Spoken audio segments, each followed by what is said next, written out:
audacious action and it didn't go well, you could blame me. So, isn't that nice? Just like, it's not my fault. All right, so I want to hear from somebody. What bold and unreasonable action did you take, and what results did you produce? So who would like to share? Yeah, Natalia.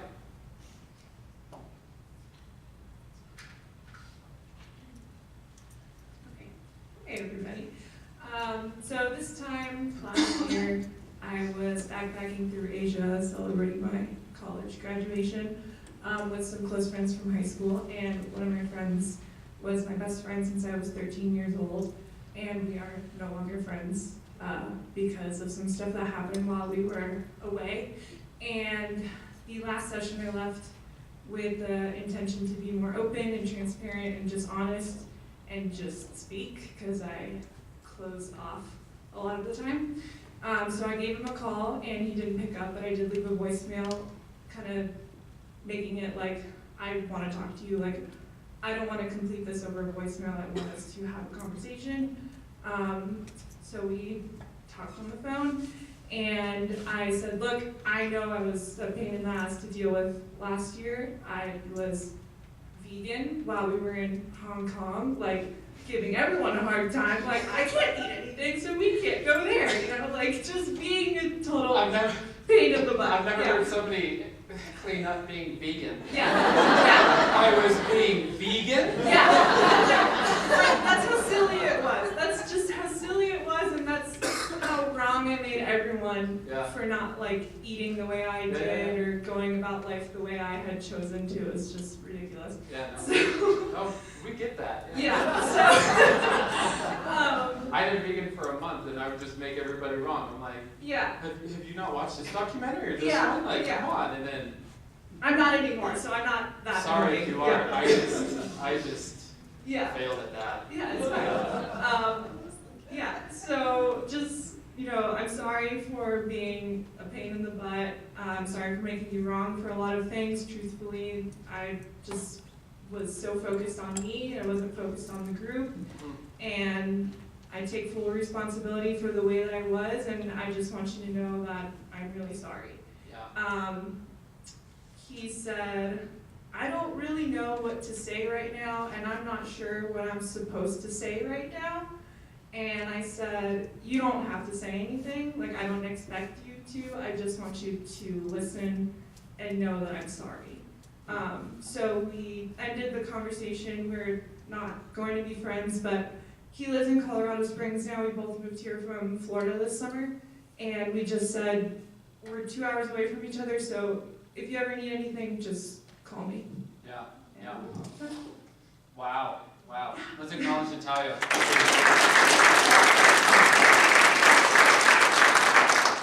And if you look at how it was before, so there were reasons and justifications, and you had legit reasons and justifications not to call him and clean this up. What was there before that you acknowledged and then led you to be in action? I mean, before it was just like, I hate him. Like, before it was like, I would go to the bathroom in the mall in Bangkok and no one would wait for me outside the bathroom. I was the only girl in my group. So I would just be like, no one cares about me. So I would just make him wrong for that and say he wasn't a good friend. So if he wasn't a good friend to me, why should I be this person to him? Yeah.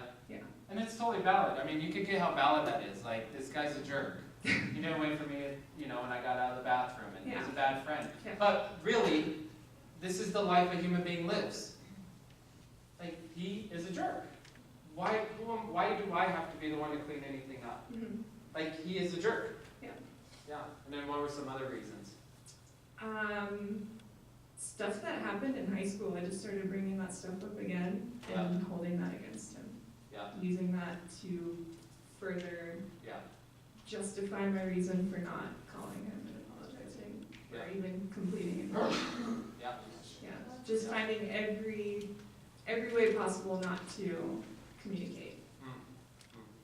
And then the final thing is, what was the access? What drove you to? Because I mean, that's extraordinary. You guys could see how extraordinary that is. Like, just got plenty of reasons not to clean anything up. Why did you clean that up? I I just don't want to die with, like, holding anything negative against people. Yeah. I do that a lot. Yeah. Like, a lot. Yeah. Wow. Extraordinary. Extraordinary. Great. Thank you, Natalia.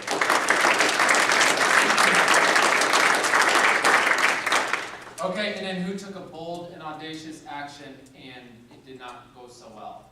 And you need some coaching or, yeah, Siobhan. Okay.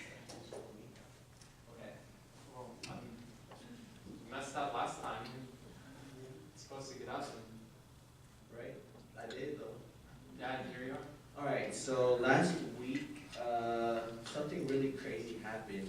So like, my ex texted me saying, sorry, I'm being dumb, but I'm sorry for what I did to you last year and all that. And then I didn't know what to do, so I texted Spencer asking, what should I do? Those are the ones where it failed.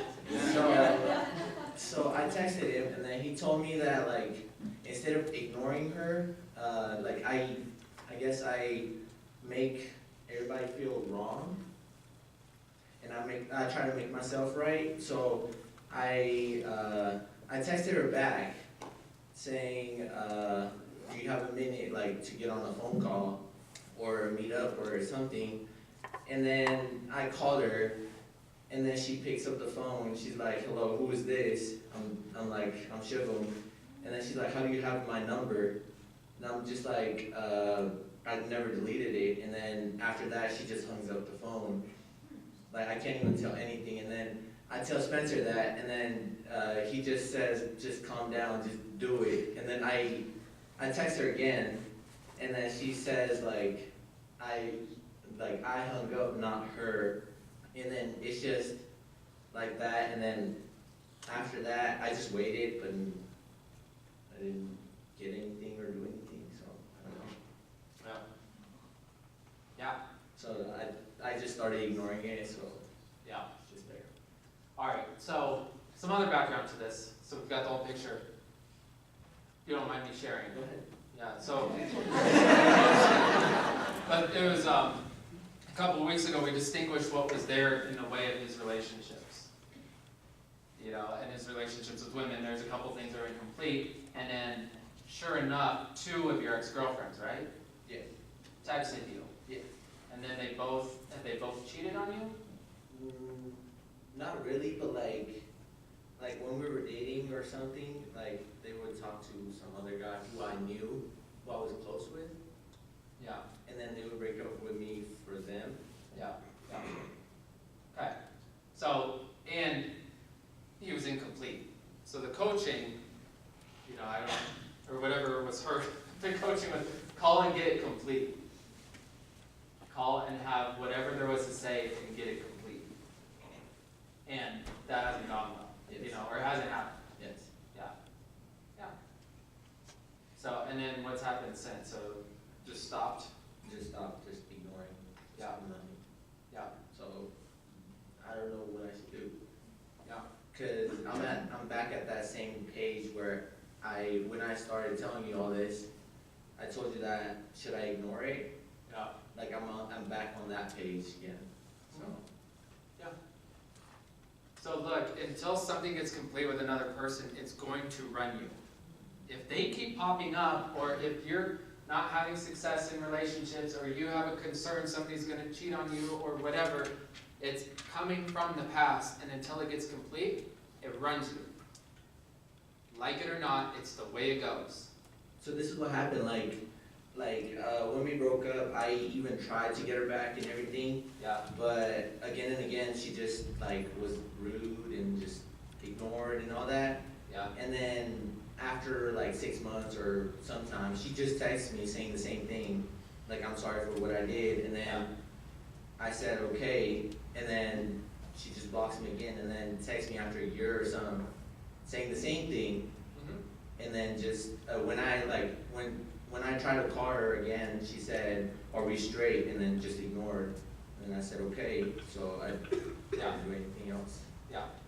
So that's just weird how she just keeps on coming out of nowhere, like where I always forget everything. It's not that serious.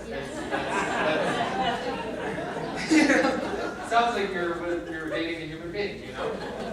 Right, but like after like, We're just stay there. We really get it, like everything that's there, but what's incomplete for you? Like if you, and one way you could look at it, if, let's say she walked through that door. Now, that would be really weird if that happened tonight, but let's say you're walking wherever you walk and you see her. There would be something there for you, right? what do you mean? Like, it wouldn't be like you're walking by and you're like, oh, hey, Oh, no. no. What would be there for you? They'll be like, I will want to see you again. Yeah, yeah, You don't want to see my face. yeah, yeah, No. yeah. See, until that gets complete, you're taking her with you into the next relationship. Correct. And same with the other one. But the thing is, I tried to call, I tried to text. How many people you've tried to get something complete and it hasn't gone well? But the way she just hang up and then it I just got made it. me mad. It I just, got it. it's just annoying. You could convince me to be on your same side too. Like, come on, just answer the phone. But now you gotta look. There's clearly something there that's incomplete between the two of you. Now you can take actions to have her be complete too. But you can't have her get complete, but you could for sure have yourself get complete. Well, one will look at, all right, how do we actually have something that's enrolling for her to get back to you? But what's there for you to say that you would want to say to her? I don't know, I don't know, I would say like, how like I've been working on myself and like, what happened, and I don't know. I mean, just look. What would you want her to get?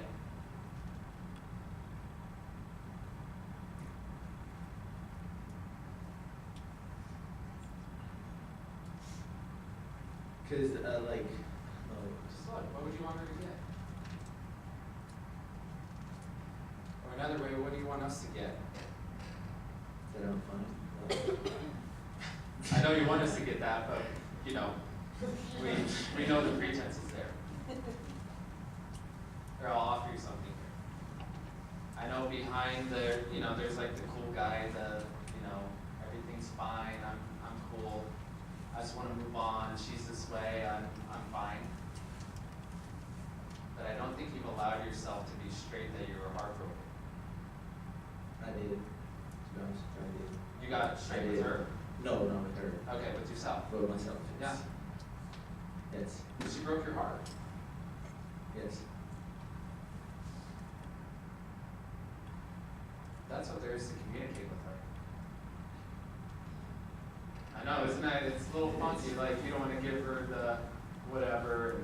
But the thing is, like I'm at that point where, like, I don't know what to do.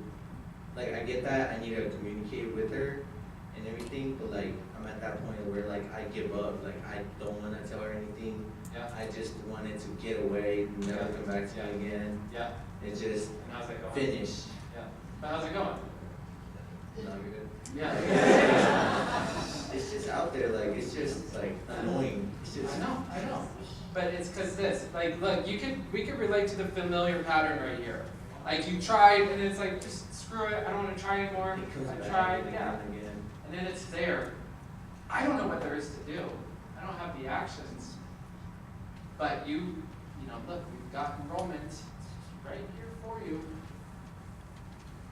But what could you text? What could you leave a message with? What could you say? What's another way of having your communication get got, or at least have something that's enrolling for her to pick up the phone for 2 minutes? I have no clue. You do. I know you're in action and you'll take the coaching because you have. But I'm just gonna leave you right there because we'll get into the upsets later because there's for sure something there. that's blocking you, but that's your whole access right there. You've got to share with them, you know, and the other exits as much as you like that. Okay? All right, let's acknowledge God. Okay, so the second assignment was to continue to practice resolving breakdowns from a possibility-given approach. So in other words, every time you have a breakdown, you practice getting to the source of the breakdown that you had, getting to the source of what actually happened, giving up going to what is familiar to resolve the breakdown, and then going to the unfamiliar, the possibility to deal with what is happening in the present. So, who took that on and had a breakthrough that you want to share? Yeah, Sandy.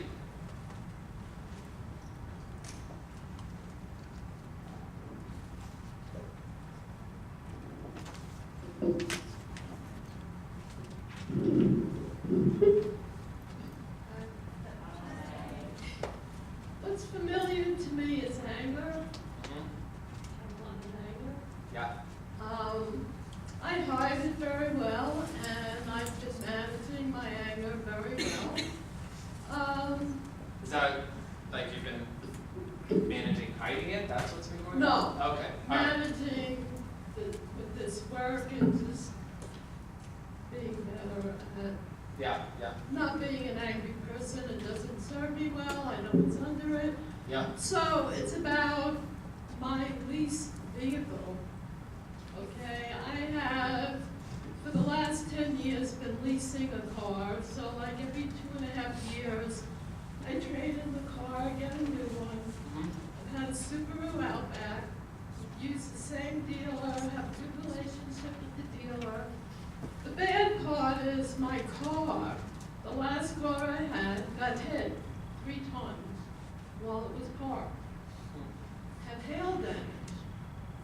So at 2.5 years, I went to trade it. The salesperson that I always deal with said, sorry, Yeah. can't do anything. So I was really angry.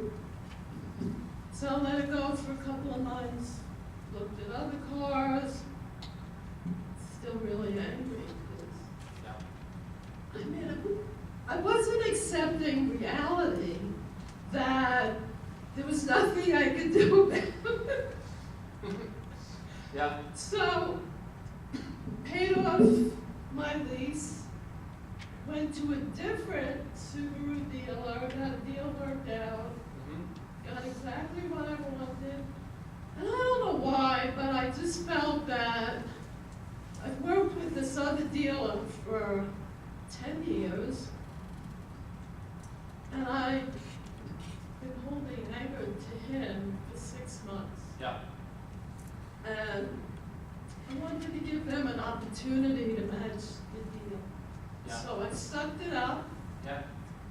and my background is being a salesperson, so business is business. So I figured if he could match the deal, Yeah. I'll forget about my anger. Yeah. You know, business is business. So called him up, he matched the deal. I don't know, for me, it just felt so much better to work with the familiar, give up my anger. I didn't want to go back to that dealer a lot also because I brought my dog there with me all the time. So Oh, that yeah, yeah. was Oh. another emotional upset. But when I was sitting there going over the paperwork, I told Keith, my sales guy, and I have a really good relationship with the general manager as well. Yeah. I told Keith, I'm sorry, but I've been angry at you for the last 6 months. Yeah. And he took my hand and he said, you don't have to be angry. He said, my hands were tied. There was nothing I could do. Yeah. But I was just so freaking angry at the situation. I mean, I put it on him. I put it on the dealer. I put it on. Yeah. I mean, It was all displaced anger that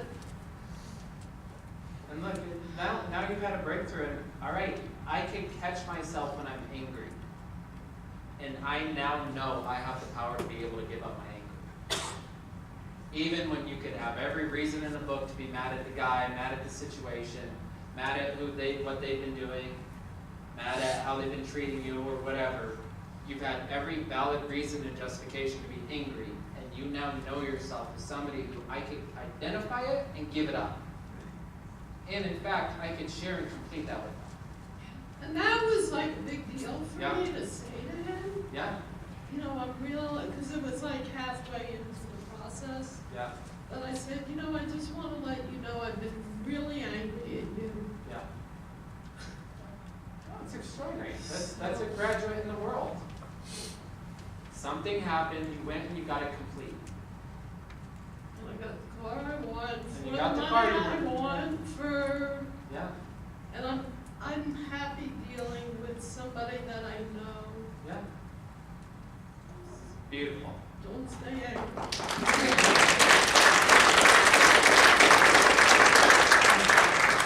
All right, so I'm going to give you a moment to share with your partner and share what you either discovered out of doing the assignments, or if you had a failure or a breakdown, share what you're dealing with there and what you now see from this conversation. So I'll give you a minute and a half each to share for the assignments. Okay.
Take one more minute and then we'll switch.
switch. Go ahead and switch.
All right, take one more minute.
Okay, 15 seconds.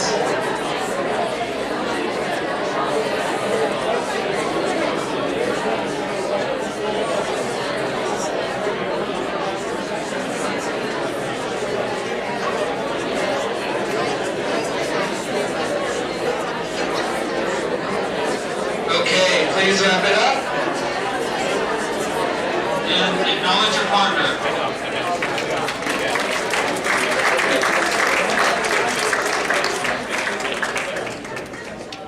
Okay, so now we want to take this conversation for being powerful in the world of breakdowns to the next level. So up until now, we've been dealing with when and where breakdowns happen. But now we want to deal with how do breakdowns occur. So if you look on the court, how do breakdowns actually occur for you? So I'm going to ask it again because it is a question for you. I know it sounded rhetorical. But how do breakdowns occur for you on the court when you look? Yeah, Sierra? It's wrong, it's bad. It's wrong, it's bad, it's terrible. Avoid it. Avoid it. Yeah, Vanessa? Irritating, frustrating. Irritating and frustrating. Yeah, Brandon? It's like anger or general malaise. You're just not with it. Yeah, just like not even present. Yeah, Graham? This reason or that justification not to do it. Every reason and justification in the book. Yeah, Zeta? This is just something else I need to fix, like how can I fix it? Yeah, here's another thing to fix. Yeah, I start beating myself up. start beating yourself up. Yeah, I'll withdraw. you withdraw. Yeah. All right, one more. Bryce? Why am I still struggling with this? Here we go again. Yep. All right. So to get how breakdowns occur on the court, you could look at your already and always relationship to breakdowns. So I want you to look in your life and just get that experience that you personally deal with. You could take from the people that shared, you could look. But very often do we actually examine it. It's like occurs like a problem's happened, now I'll just go fix it and I'll get it handled. But just get present to your own experience. There you are in a breakdown. How does it actually occur for you? What's your view of life? What do you see? So whatever your response, you want to start to see that your experience is a perfect correlation to something that is occurring as a threat. So for human beings, breakdowns occur as a threat. So therefore, a good part of our reaction to breakdowns is to make sure that in some way we survive that threat. Now the problem is that in the face of that perceived threat, we immediately experience a loss of power. So if you look in your life, you'll see that part of the experience of a breakdown is an experience of powerlessness. So let me hear from a couple of you. How do you experience a loss of power in the face of a breakdown? Yeah, John, stand up, please. I think getting very defensive Oh. and guilty about it all. And that's I recognize I'm going to break down. And can you speak? Can everyone hear John? All right, speak up so we can hear you. So I become defenseless and I feel guilty about what's happening and I suddenly have to defend myself and Yeah. realize it, as I'm going through it, it's like, oh my God, I'm making a little breakdown as it's all happening. Yeah, got it. All right, yeah, Hannah, almost said Anna. I get embarrassed. I get embarrassed by it, and Yeah. and what I also noticed just now is it feels familiar. Mhm.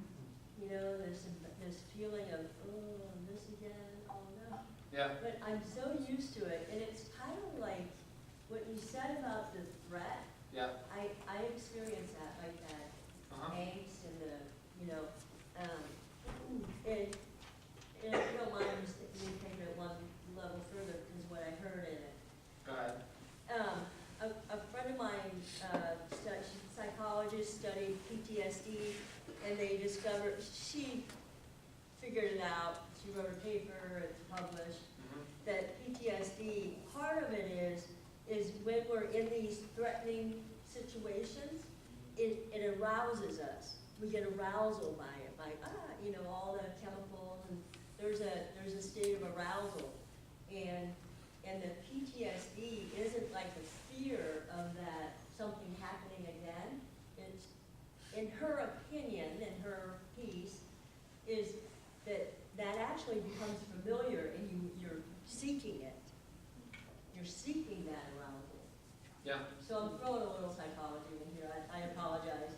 But Okay. what I could feel was like, oh, I wonder if this feeling of shame and whatever is Yeah. so familiar that I keep bringing it. yeah, Oh, this again, all right. yeah.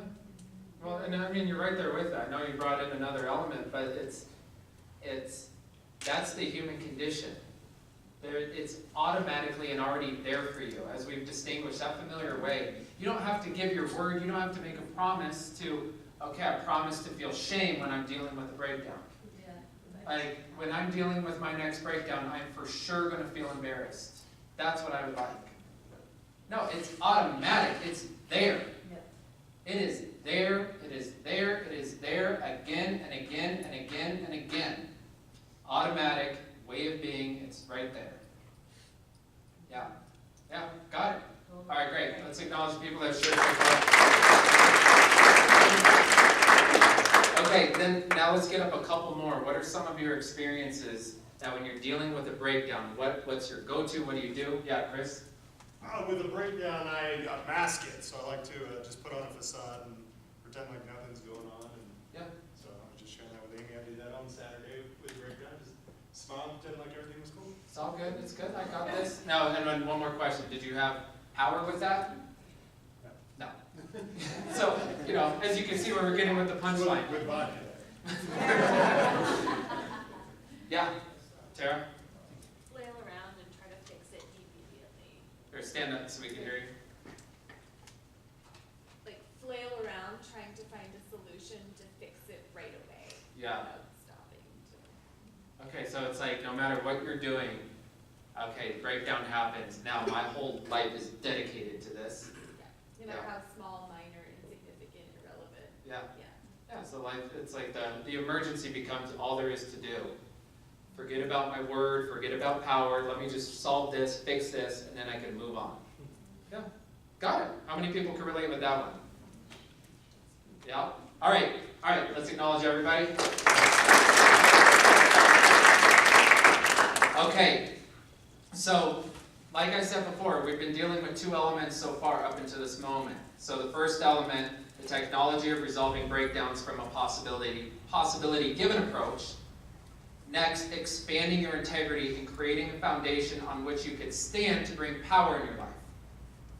Now we're going to cause a breakthrough in going beyond what robs you of power by introducing a third element. So the third element is being powerful in the face of breakdowns. And it's developing your ability to dismantle upsets and live an upset-free life. I know. I wanted to see more faces of skepticism.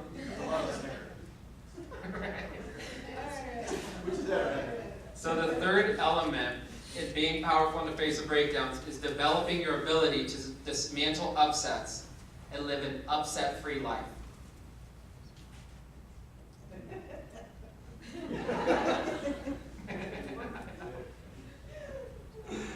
Oh, I know, and it's in the manual, so it's real. So all of us get upset in the face of breakdowns. The threat of the breakdowns throws us into being upset. I'm going to say that again. The threat of the breakdowns throws us into being upset. Then the vicious circle begins. So being upset robs us of power, and the breakdown just seems to get worse. You simply can't be upset and be powerful. Now, you can be upset and be forceful.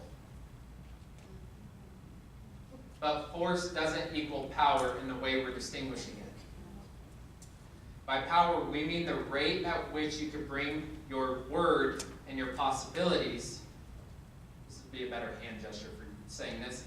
By power, we mean the rate at which you can bring your word and your possibilities and your commitments into reality. So power begins with being present to what's so. Upset people are never present to what's so and are always reacting to the past. So now we have a dilemma. Upset people are never powerful. And people are always upset. And then the dilemma gets worse.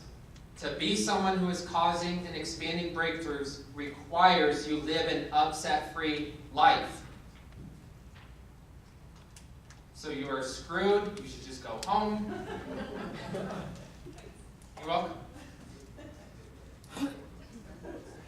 I know, it's an early night. You haven't watched Game of Thrones? Go watch a Game of Thrones. Oh, okay. I know. That was a mistake, right in like the heat of what we're creating to just bring up something like that. All right. So I'm going to back up a couple times and do this for presence. By power, we mean the rate at which you can bring your word, your possibilities, and your commitments into reality. Power begins with being present to what's so, and upset people are never present to what's so, and they're always reacting to the past. Upset people are never powerful, and people are always upset. So to be someone in life who is causing and explaining breakthroughs requires you live an upset-free life. So it's like if you're going to live a life of breakthroughs, you can't tolerate being upset.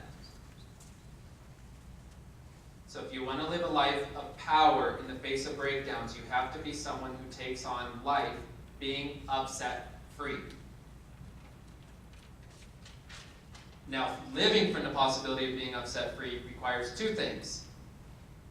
One, first you got to have a commitment to living upset free. We'll see how that plays out in a moment. I like my upsets. Maybe you get aroused out of it. I don't know. Second, a powerful methodology for dismantling upsets rapidly and permanently. So we're now going to deal with a powerful methodology for living an upset-free life. Now here's the methodology for dismantling an upset. At first glance, an upset-free life seems what? Impossible. But having to be upset in life just seems like the way it is because people are clueless about the nature of upsets. What keeps people being upset is that they are unclear about the mechanism that's at the source of their upset. But when you get clear about the nature of upsets, you see that it is possible to live life upset-free. Now, if I ask you why you get upset, what you will give me are all the stories and explanations for why you're upset. Now, if you look at the upsets in your life, you'll see a whole world of stories and explanations about those upsets. Now, consider that none of those stories and explanations about why you're upset has anything to do with why you're actually upset. So I'll say that again. Consider that none of those stories and explanations about why you are upset has anything to do with why you're upset. Now, contrary to what you might think, when you get upset, there are three things and only three things at play. John, can you flip the board?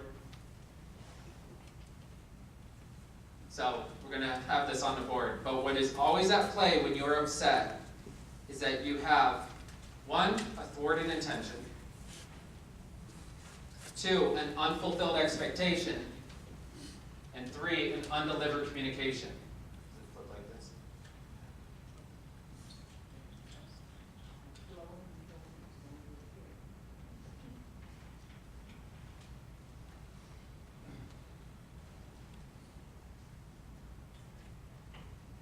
Thank you. Can you guys see this? Well, I sure hope you guys. All right. So a thwarted intention means that you are stopped in being able to fulfill something that you are committed to. When your intentions get thwarted, you get upset. An unfulfilled expectation means that you expect something to be done and it doesn't. Or you expect something to happen and it doesn't. Now, when you relate to something as though it should happen and then it doesn't, you get upset. An undelivered communication means that you have something to say that you are not saying. And when you have something to say and you don't say it, you get upset.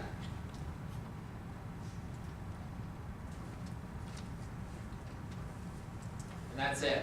Three things only. So, I want to hear from some of you. Where do you see you have been upset from thwarted intentions, undelivered communications, and unfulfilled expectations? You're starting to see something, and you want to look like something new that's showing up for you. Yeah, Skylar, come up here, please. What immediately came up for me was how I am in relationships, which is fabulous and perfect. It's this second one of like unfulfilled expectations. I want them to be some way for me, or to hold some kind of space for me, or listen in a certain way. And then when they don't, I don't get what I want, and I'm upset. And I don't know if it's like, is it like 1, 2, 3? No, it's not like a chronological order. This is just, it's... For Sierra, it is. Yeah. And Right. then from there, I don't tell them how I feel about it, or Yeah. I'm not honest with myself about what's really going on. Yeah. And then I'm just a jerk. Yeah. Yeah. And then we break up. Yeah, so there's Skylar. I mean, we got the whole nature of Skylar in relationships. He sets these expectations, here we are. Definitely not gonna be fulfilled, no matter who you are, what you do, what you say. Yeah. Then you got an upset boy. And I mean that as, you know, as we create a little bit more, we'll see, but that's the nature of relationships. Yeah. Yeah. And it probably doesn't show up like it's, I've created these expectations and now I am upset. It shows up as, No, not at Well- all. Of course it doesn't. Yeah, like they're not right for me. yeah, They don't care enough. Or, yeah, it's not them. yeah. It's not me. Ever. So good. And then, and be a little more specific too, like how, what are the things that you say when those expectations are fulfilled? You Well, know, I know don't they're not right. really say much. What do I say? in Well, my not head? out loud, but what do you say Yeah. to yourself? Like, Um, oh, she is this, she does that. Yeah, like I'm spending time with my ex now a little bit, and I can see the old patterns arise again. It's Yeah. like she isn't listening fully. Like she's not. It's like, oh, she doesn't really care as much as what's been going on right now. It's like, oh, she doesn't care as much as I remember she did. When, which I don't know if that's even real. It's like I have this expectation that she's going to be this angel sent from heaven, which maybe she is, and I just can't see it. Like, I'm just not. I'm not being present to Yeah. what's really happening. I'm just Yeah. present to it's not enough. Yeah. She's not listening. Yeah. She's not present. Yeah. She's not. Yeah. Yeah. And then how's your listening? Oh, what listening? It's like I'm not gonna care about you. I'm not gonna listen to you if you don't listen to me. I don't give a shit about you. Yeah. Which is how I act with everyone in my life. It's if I don't get what I want, then you're not gonna get anything from me. Yeah. If you don't give me love, I'm not gonna give you love. Yeah. Well, and I get that, you can see it across the board, but it'll have more power when you can get it specific. Yeah. And it's like, you're right there with her, you're spending time with her, there's no opportunity for love inside of that. You know, and then if you look and you just look at another relationship, like what's another relationship where this is happening? Maybe not like a dating relationship, but, or maybe it is, but what's another relationship where you can see this? A friend of mine, where there's moments where he's not listening to me or there for me like I want him to be, Yeah. and then I pull away. And How does that show up? Like on my end? Yeah. How do I act? Yeah. Like like you hang out and then it's like, okay, well, I'm not gonna hang out with him again, or, Yeah. yeah. It's like I'm not gonna, well, it's like I'm just not gonna be as present with him. Yeah. I'm not gonna be as interested in him, Yeah. you know? Yeah. There's something there for me, like I'm not gonna let you in almost. Like, if you're not gonna ask me, if you're not gonna care about me, I'm not gonna care about you. Yeah. Yeah. Which is like, then it's not even a friendship, it's not even a relationship with that. Yeah. Just two human beings existing. Yeah. I'm upset. For sure, he's probably upset too. Yeah, probably. Because he's also a human being. Yeah. Or maybe he doesn't even notice and he's fine and I'm just running shit in my head. Yeah. You know, I'm just going crazy over here upset about nothing. Yeah. Got it. All right, great. Thank you. Very clear. Great.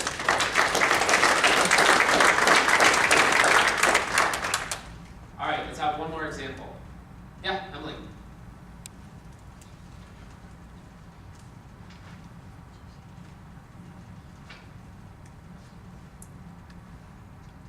So I want to love my life. I don't know if most of it, but I know my work. Yeah. So that's the area that I've been focusing on. Probably a significant amount of your life too. Yeah. So what's the word of intention on fulfilled expectation on communication? Word of intention is getting a job that I love, that feels challenging, fulfilling, engaging, exciting, do some other things. Yeah. Unfulfilled expectation is I applied for a job that I thought would be this. Yeah. I've never been selected for a job. The other an interview, which was great, but I took the job. And I was proud of the way I showed up for it. Yeah. It was more authentic and had more integrity Yeah, in the way that I showed up for that interview process than I ever have been. yeah, So I mean, like, well, that was a breakthrough. yeah, But it isn't. yeah, Because I ultimately nothing's changed. yeah. It's just not, is it? Yeah. And then predictably, if you got the job, just by the nature, there'd be some expectations not fulfilled. Or you'd expect to have all these awesome coworkers, and then you got this guy, or this woman, and you made sure not to point at anybody specifically. Well, and that's part of where I get stuck is when I, like, well, maybe I was just making enough of that job and it pays it because it's a job and a job has its Yeah, shit, right? yeah, So Yeah. do I stop trying? No, I don't know that. right? Well, what do you see? I see a definite cycle. And Yeah. the reason I came to the forum was because I know this cycle in my life where Yeah. I get a job, Yeah, it's new, it's fancy, year and a Yeah. half in, I'm bored, yeah, go to another job. Usually I move like states or countries to get the next job. mhm, I'm settled here for now, so that won't happen, but, I wanna break that cycle. yeah.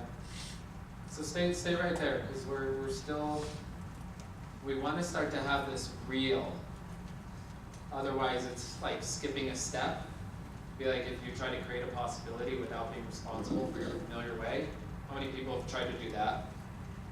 And you probably had an unfulfilled expectation, and you're like, well, this seminar doesn't work.